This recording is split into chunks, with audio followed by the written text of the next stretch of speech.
Hi, this is Chris Monk at Highline Guitars, and you're watching episode 43 from the Luthier's Workbench. Every so often when I do these episodes, I like to talk about the various tips and tricks that I use when I'm building my guitars. And in this episode, I wanted to talk about what I consider to be probably the most important overriding tip or piece of advice. And this particular bit of advice actually has a number of sub-tips that fall under it. So I'm going to try and talk about those in this episode. And that one piece of advice, that one overriding tip, is to measure twice and cut once. Now, you've heard that before. It's a very old bit of advice. Probably came out of early carpentry. Who knows? But I don't think anybody knows where it really came from. But what it basically says is to make sure you've got your dimensions set before you start to cut. Because if you get anything wrong, you're wasting wood, you're wasting time and money. But as far as the sub-tips which fall under that, probably the first one would be to respect the center line. When you're building a guitar, you've got a neck and a body, and both have their own center lines. And those center lines have to line up when you put the guitar together. And the funny thing about a neck is, if the nut is off to the left or to the right, even by just a 32nd of an inch, that can throw everything off towards the bridge. So you have to make sure that center line all lines up perfectly. But there's another critical dimension that you need to consider, and it's more of a if you look at the guitar from the side, it has to do with it's really the relationship between the top of the frets and the bottom of your guitar string when the guitar is finished. And you achieve that by how deep the neck sits into the body, whether the neck is angled, and then the height of the bridge when it's installed onto the body.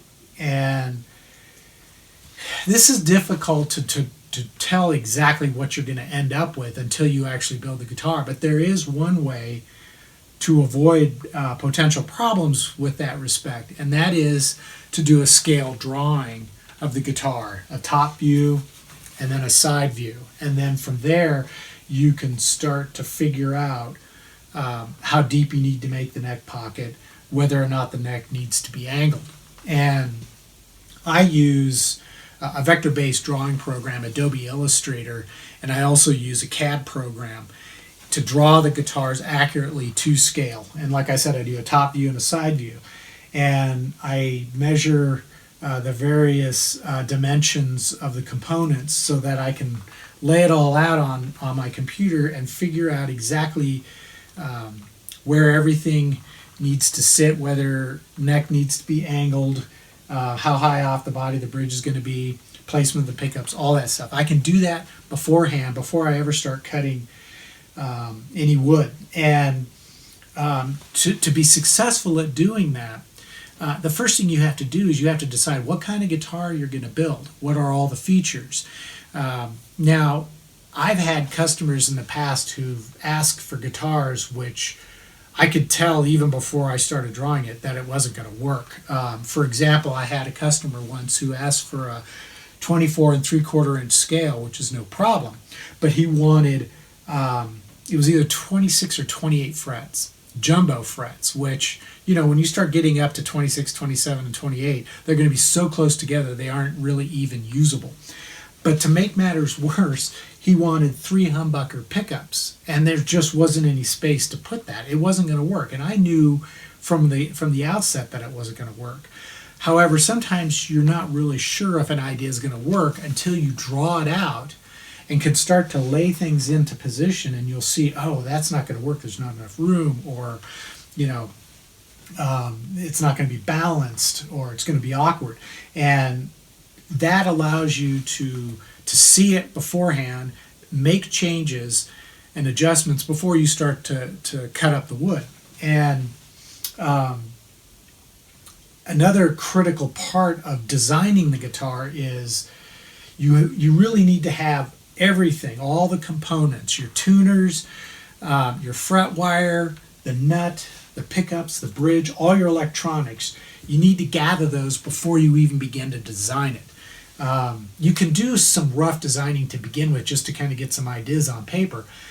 But when you actually start to drill it down into the final stages, you've got to have those components. And the reason for that is you want to be able to measure the actual component to get correct dimensions. Now, even though you'll notice that a lot of retailers and manufacturers will have the specifications for the parts on their website, I've found that that can be detrimental in relying on those. And the reason is there's often mistakes, and there is quite often you'll get dimensions off of a website, and when you get the part, those dimensions aren't the same. For example, the website might tell you that the string spread at the bridge is 2 1/16 of an inch, and then when you actually get the bridge and measure it, it's 2 1/8, and that difference is enough to screw everything up in your design. The reason I think this happens is there's a couple of reasons. First of all, I think that when people are uploading information to a website, they're copying and pasting, and then sometimes they're either forgetting to go back in and change the data, or they're just putting in the wrong numbers. And another problem that can happen is a company which markets a product like a bridge, very often they're not actually manufacturing it. They're outsourcing it to somebody, usually, in some third world country where labor is cheap. And that isn't necessarily the problem. The problem is that occasionally they change manufacturers in order to get the best pricing or improve quality. And what will happen is in that switchover, dimensions can change. I can't tell you how many times I have purchased pots which will, according to the manufacturer, they'll have the threaded shaft will be like 3/8 of an inch, and then when I get it, it's actually 5/16 of an inch, which is small enough that when you install it, it's going to rattle around in the hole that you drilled. So I highly recommend you get everything together so that you can measure it to do your final drawing. Now, the next tip that falls under that measure twice and cut once bit of advice is the order in which you build your guitar, the order of the steps. There are a lot of steps involved. And I think a lot of guys, when they're first starting out, they're so excited about getting a body done, they build the body first. And, that's okay as long as you're hypercritical about building to the dimensions that you've spec'd, and that you can keep everything consistent as you're building it. But I find the best way to do it is I always start by making the neck, and I make the neck complete. I make the fretboard, the neck itself, and I cut carve sand and get it all the way to 150 grit just prior to applying the finish. I even install the frets. That way I can use the neck heel itself to position the neck pocket. And I can also measure the height to determine how deep the neck pocket needs to be. Now, there's mathematical formulas that you can use based on the height of the bridge and the thickness of the heel, and I'm not going to get into that. But by having the neck finished, you can move forward and successfully plan and execute the body so that everything is going to work.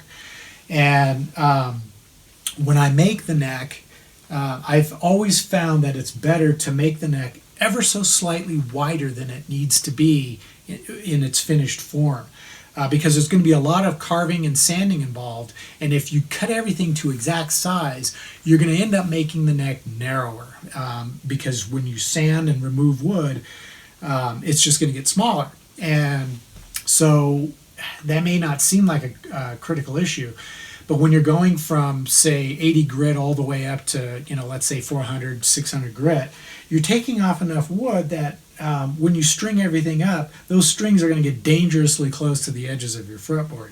So it's always a good idea to make it a little bit larger. At the same time, when you make the pocket, you want to make sure you make the pocket just a hair, like a 32nd of an inch smaller. That way, you can gradually remove wood on the side of the neck heel until it fits snug into the body. And when it fits snug into the body, you want to make sure that that center line on the neck lines up with the center line on the body. So what I would recommend is make that neck first, then route out that pocket just like I said, and then cut away some of the wood here on the blank. Don't worry about the rest of this. You could actually cut out the shape of the guitar, but you want to at least remove the wood from the front of it so that you can set the neck down into the pocket. Then you can start to plan out the exact position of your pickups and the holes where you're going to mount your bridge.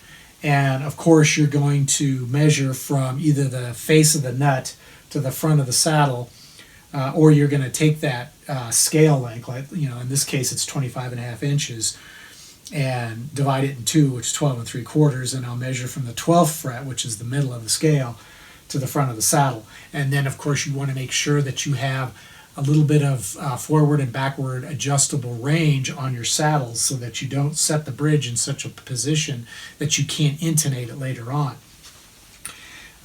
So those are basically some of the tips that fall under the all-inclusive advice of measuring twice and cutting once. So again, just to kind of summarize, you want to respect the center line. You want to gather up all your parts and components first before you finalize the design of the guitar. And then as you're making the guitar, you want to follow a logical order of steps so that you're ensured of having a functioning guitar when you're done, and that nothing is going to be out of alignment. So with that, I'm going to sign off and get back to work on this guitar because I'd really like to get it up for sale here pretty quick. So take it easy, and we'll see you in episode 44 from the Luthier's Workbench.